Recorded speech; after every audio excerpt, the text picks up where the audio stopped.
Osmania university చరిత్ర నేను ఇవాళ కొత్త మీకు చెప్పవలసిన అవసరం లేదు. కాకపోతే ఇటీవలి కాలంలో ఉస్మానియా యూనివర్సిటీలో జరుగుతున్న కార్యకలాపాలు చూస్తుంటే బాధేస్తుంది. సామాజిక ప్రయోజనమే కేంద్రంగా మాట్లాడే ఉస్మానియా యూనివర్సిటీ ప్రొఫెసర్లు, విద్యార్థులు వైయక్తిక ప్రయోజనాల చుట్టూ కార్యక్రమాల్ని మొదలుపెట్టారు. నేను యూనివర్సిటీకి వచ్చి 30 ఏళ్ళు అవుతుంది. 1994లో వచ్చాను. ఇది 2024. ఎన్నడూ ఈ వైయక్తిక కార్యకలాపాలని నేను ఉస్మానియాలో చూడలే. భారతదేశంలో పంజాబ్, కలకత్తా, ఆంధ్ర,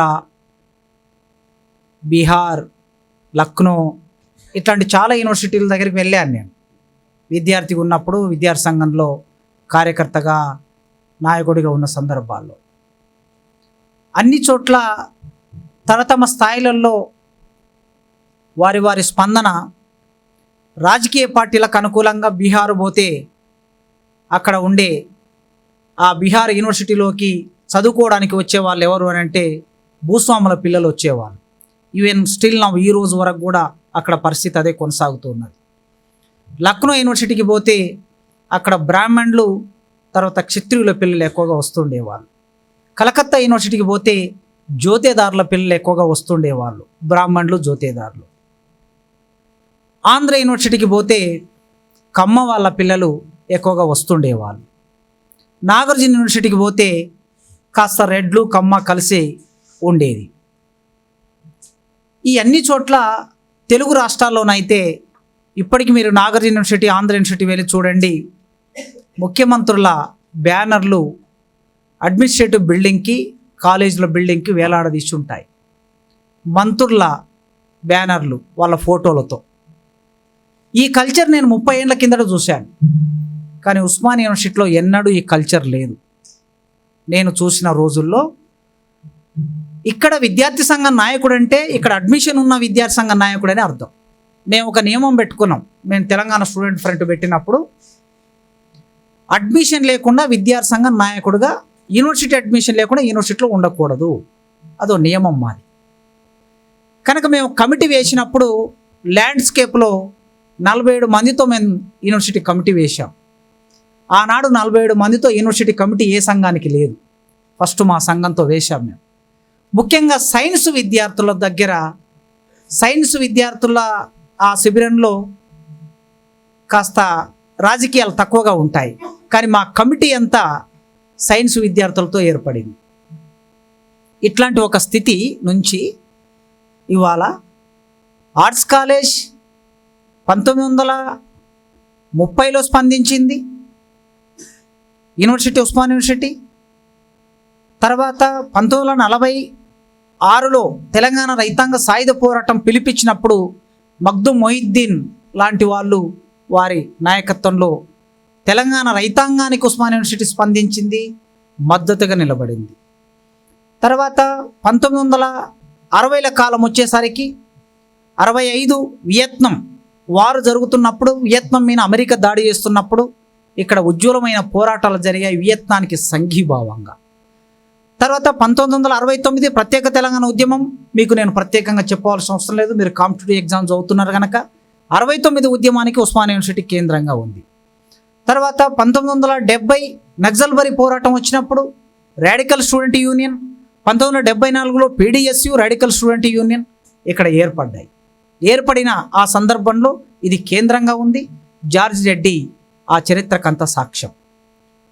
1983లో టీడీపీ పార్టీ ఏర్పడి ఆనాడు ఎన్టీ రామారావు ఒక సామాజిక వర్గానికి, ఒక పెట్టుబడిదారు వర్గానికి ప్రాతినిధ్యం వహిస్తూ పార్టీని తీసుకొచ్చినప్పుడు 84, 85లో ఇక్కడ మురళీధరన్ కమిషన్ వేసి బీసీలకి రిజర్వేషన్ ఇవ్వాలి అనే చర్చ వచ్చినప్పుడు బీసీలకు వ్యతిరేకంగా అప్పర్ క్యాస్ట్ మూమెంట్ రాష్ట్రమంతా జరుగుతూ ఉంటే ఆంధ్ర యూనివర్సిటీలో, నాగార్జున యూనివర్సిటీలో, శ్రీకృష్ణదేవరాయ యూనివర్సిటీలో వ్యతిరేక ఉద్యమం జరుగుతుంటే ఈ ఉస్మానియా యూనివర్సిటీ బీసీలకు రిజర్వేషన్లు ఇవ్వటం సామాజిక న్యాయం అని నిలబడింది, పోరాటం చేసింది.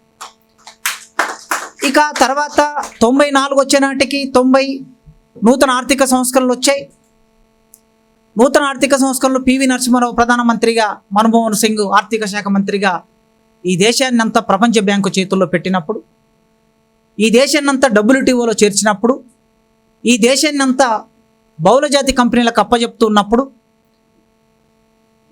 ఈ దేశంలో ఉండే విద్యార్థులు ఏం ఆలోచించాలి, అధ్యాపకులు ఏం ఆలోచించాలి, ప్రపంచీకరణ వలన ఏ సమాజం నష్టపోతుందని విస్తృతమైన చర్చలకి రూమ్ నెంబర్ 57 కేంద్రమైంది. నూతన ఆర్థిక విధానాల మీద నిజాం కాలేజీలోనైనా, ఆర్ట్స్ కాలేజీలోనైనా, సెంట్రల్ యూనివర్సిటీలోనైనా ఎవరు ఎఫెక్ట్ అవుతున్నారు, ఈ ఆర్థిక విధానాలను ఎట్లా ఎదుర్కోవాలని పత్తి రైతులు ఎందుకు ఆత్మహత్య చేసుకుంటున్నారు, సిరిసిల్ల చేనేత కార్మికులు ఎందుకు ఆత్మహత్య చేసుకుంటున్నారు, పోచంపల్లి గద్వాల్లో చేనేత కార్మికులు ఎందుకు చనిపోతున్నారు, కార్మికులు అజంజాయి మిల్ ఎందుకు మూతబడింది, BDL ఎందుకు మూతబడింది, ఈ కంపెనీలు మూతబడడానికి కారణం ఎవరు, విద్యారంగంలోకి కొత్త కొత్త విషయాలు ఎందుకు వస్తున్నాయి, వీటన్నిటి మీద సీరియస్ చర్చ చేసింది 90వ దశకంలో ఉస్మానియా యూనివర్సిటీ. 98, 99 వచ్చే నాటికి తెలంగాణ ఉద్యమం ఎజెండా మీదకి వచ్చింది. తెలంగాణ ఉద్యమం ఎజెండా మీదకి వచ్చిన తర్వాత ఎంత చురుకుగా ఉన్నదో ఇక్కడ ఉన్నటువంటి మీరందరూ స్కూల్లో ఉండి ఉంటారు. 2000, 2001, 2002 ఆ ప్రాంతంలో పుట్టిన వాళ్ళు కూడా ఇక్కడ ఉన్నారు. కనుక ప్రతి సందర్భంలో ఉస్మానియా యూనివర్సిటీ ప్రజల పక్షం నిలబడింది, న్యాయం పక్షం నిలబడింది. కానీ ఇవాళ ఉస్మానియా యూనివర్సిటీ ఆర్ట్స్ కాలేజ్ మీద రాజకీయ నాయకుల బ్యానర్లు వేలాడదీస్తుంటే బాధ అనిపిస్తుంది. మీరు సీరియస్ ఈ సమస్యకు వచ్చారంటే మీరు సీరియస్ స్టూడెంట్స్ అనే నాకు తెలుసు. ఇట్లాంటి విషయాలు మాట్లాడేటోళ్ళు ఇవాళ ఎవరు లేరు. ఏదో ఆర్ట్స్ కాలేజ్ ముందు ఒక బ్యానర్ పెట్టుకొని 10 మంది కూడి ఫేస్బుక్లలో, వాట్సాప్లలో ప్రచారం చేసుకునే నాయకత్వం ఉన్న ఈ రోజులో నేను నిష్ఠూరంగా మాట్లాడుతున్నా. నేను ఇట్లా మాట్లాడుతున్నందుకు నా మీద కోపం పెంచుకునే వాళ్ళు కూడా ఉంటారు బయట, నాకేం అభ్యంతరం లేదు. ఓకే, నేను ఇప్పుడు ఇది మాట్లాడిన తర్వాత ఇది వీడియోలో బయటికి వెళ్ళిపోతుంది. ఇక్కడ మావాడు ఉన్నాడు రాకేష్, పెడతాడు, పెట్టగానే 1,00,000 మందిలోకి వెళ్ళిపోతుంది. కింద కామెంట్స్, నువ్వు ముస్లిం కనుక ఇట్లా మాట్లాడుతున్నావు అనే వాళ్ళు కూడా ఉంటారు. ఎవడు ఇష్టం వచ్చినట్టు వాడు మాట్లాడుకుంటాడు, అది వాళ్ళ స్వేచ్ఛ. వాడికి నేను ముస్లిం అనిపిస్తా, కాసిం అని పేరు పెట్టుకున్నా గనక. లేదు నేను న్యాయం మాట్లాడుతున్నా కనుక, విద్యార్థులాగా ఉండాలని చెప్తున్నా కనుక వేరే విద్యార్థులకి నేను ఇబ్బందిగా అనిపిస్తా. నా మీద ఫేస్బుక్లో కూడా కామెంట్ పెట్టొచ్చు, వాట్సాప్లో కూడా పెట్టొచ్చు, దానికి ఏం అభ్యంతరం లేదు. ఎందుకంటే మనం న్యాయం పక్షాన్ని నిలబడాలనుకున్నప్పుడు అన్యాయం పక్షం వాళ్ళు ఎంతైనా దాడి చేస్తారు. ఇప్పుడు ఏమిటంటే వాడు బురద మన మీద చల్లిపోతుంటాడు, కడుక్కోవడం మన పని అవుతుంటుంది, వాడు మాత్రం హాయిగా ప్రయాణం చేస్తుంటాడు. అయినా బురదనే శుభ్రం చేయాలని బయలుదేరిన వాళ్ళం కదా, వ్యవసాయదారులు. మనము వ్యవసాయదారులు, ఈ భూమిని సాగు చేసేటోళ్ళం, వ్యవసాయదారుల బిడ్డలు. ఈ భూమిని సాగు చేసినప్పుడు పంట ఉంటుంది, పంట పక్కన పిచ్చి మొక్క కూడా ఉంటుంది, కలుపు మొక్క కూడా ఉంటుంది. వ్యవసాయదారుడు అయ్యో పాపం కలుపు మొక్క కదా, దీనికి ప్రాణం ఉన్నది కదా, దీన్ని పీకేస్తే బాధపడుతుంది కదా అనుకుంటే పంట పండదు. కనుక కలుపు మొక్కల్ని ఏరేయడం కోసం వచ్చినటువంటి వాళ్ళు, ఆ వారసత్వంలో వచ్చినటువంటి వాళ్ళు, ఎవరికి ఏం భయపడేది లేదు. అందుకే మీ ముందు నేను కాస్త రేపు జనరేషన్ మారాలనే ఉద్దేశంతో దయచేసి ఆర్ట్స్ కాలేజ్ మీద రాజకీయ నాయకుల పోస్టర్లు వేలాడదీయకండి. ఎవరైనా వేలాడదీస్తే ప్రశ్నించండి. ఇది రాజకీయాలకు వేదికనే. విశ్వవిద్యాలయంలో రాజకీయాలు ఉండకూడదని కాదు, విశ్వవిద్యాలయంలో రాజకీయాలు ఉండవలసిందే. విద్యార్థి రాజకీయాలు ఉండాలి, సమాజ రాజకీయాలు ఉండాలి, కానీ పార్లమెంటరీ రాజకీయాలు కాదు ఇక్కడ ఉండవలసింది. ఇక్కడ ఉండవలసింది ముఖ్యమంత్రుల రాజకీయాలు, ప్రధానమంత్రుల రాజకీయాలు కాదు. ముఖ్యమంత్రి కొడుకు బర్త్డే జరపడం కోసం కాదు, మంత్రి బర్త్డే జరపడం కోసం కాదు, మంత్రి కొడుకు చనిపోతే ఆ కొడుకు యూనివర్సిటీకి ఏం సంబంధం లేదు, ఆయన వర్ధంతి జరపడం కోసం కాదు. అన్నదానాలకు కేంద్రం అవుతుంది ఈ మధ్యకాలంలో. ఈ మధ్యకాలంలో నేను నిష్ఠురంగానే మాట్లాడుతున్నా, అన్నదానాలకు కేంద్రం అవుతుంది.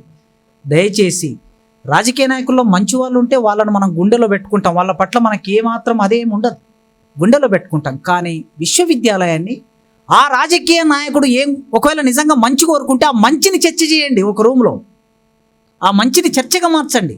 ఆయన ఏ సమాజాన్ని కోరుకుంటున్నారో అది చర్చగా మార్చండి, అది ఆయనకు ఉపయోగం జరుగుతుంది. అంతే తప్ప కేవలం బ్యానర్లు వేలాడదీస్తే ఉపయోగం ఏం జరుగుతుంది? ఆ స్థితి నుంచి వేదనతో ఆజాద్ వీళ్ళందరూ కలిసినప్పుడు నేను అడిగాను, ఇరాక్ మీద యుద్ధాన్ని చేసినప్పుడు సద్దాం హుసేన్ను నిలబెట్టి, సద్దాం హుసేన్ అమెరికా అక్కడి నుంచి పట్టుకొచ్చి బోన్లో నిలబడితే పులిలాగా గర్జించాడు సద్దాం హుసేన్. భయపడలే, గర్జించిండు అక్కడ నిలబడి, ఎక్కడ అమెరికాలో నిలబడి, తన నేల కాదు అది, వేరే నేల మీద కోర్టులో నిలబడి ఇలా వాదిస్తూ ఉన్నప్పుడు పులిలాగా గర్జించిండు. ఆయన అక్కడ గర్జిస్తుంటే ఆ గర్జన ప్రకంపనలు ఉస్మానియా యూనివర్సిటీలోకి వచ్చాయి. ఇక్కడ చర్చ జరిగింది. ఆ దేశానికి అనుకూలంగా అక్కడ ప్రజల్ని అమెరికా చంపేస్తుంటే ఆ దేశానికి సంఘీభావంగా ఇక్కడ వ్యాసాలు, ఇక్కడ నుంచి వ్యాసాలు వచ్చాయి, సదస్సులు జరిగాయి, నిరసన జరిగాయి ఆర్ట్స్ కాలేజ్ ముందు. ఇట్లాంటి ఒక లెగసీ ఉన్న ఆర్ట్స్ కాలేజీలో ఏమిటి అసలుకి ఏం జరుగుతున్నది? విద్యార్థులకు మనం ఏం నేర్పిస్తున్నాం? కనీసం వాస్తవమైన చరిత్ర నేర్పిస్తే చాలు, వాళ్ళు ఆలోచించుకుంటారు. మనం ఏం కొత్తగా చెప్పవలసిన అవసరం లేదు. ఇప్పుడు సార్ అన్వర్ ఖాన్ గారు చెప్పినట్టు చరిత్ర, సరైన చరిత్ర అందటం లేదు. మనకు వాట్సాప్లో వచ్చేదే, ఫేస్బుక్లో వచ్చేదే చరిత్ర అనుకుంటే, సమాచారం అనుకుంటే తప్పు. అందులో కొంత నిజమైన సమాచారం కూడా వస్తుంది, కానీ 90% తప్పుడు సమాచారం వస్తుంది. ఆ తప్పుడు సమాచారమే చరిత్ర అని మనం భ్రమపడితే సమాజం సరిగ్గా నిలబడదు, కూలిపోతుంది. అందుకే ఆ నేపథ్యం నుంచి ఇట్లాంటి సీరియస్ డిబేట్స్ వైపు ప్రయాణం చేయాలని నేను మీకు రిక్వెస్ట్ చేస్తున్నా. ఇక్కడ కూర్చున్న విద్యార్థులందరికీ రిక్వెస్ట్ చేస్తున్నా.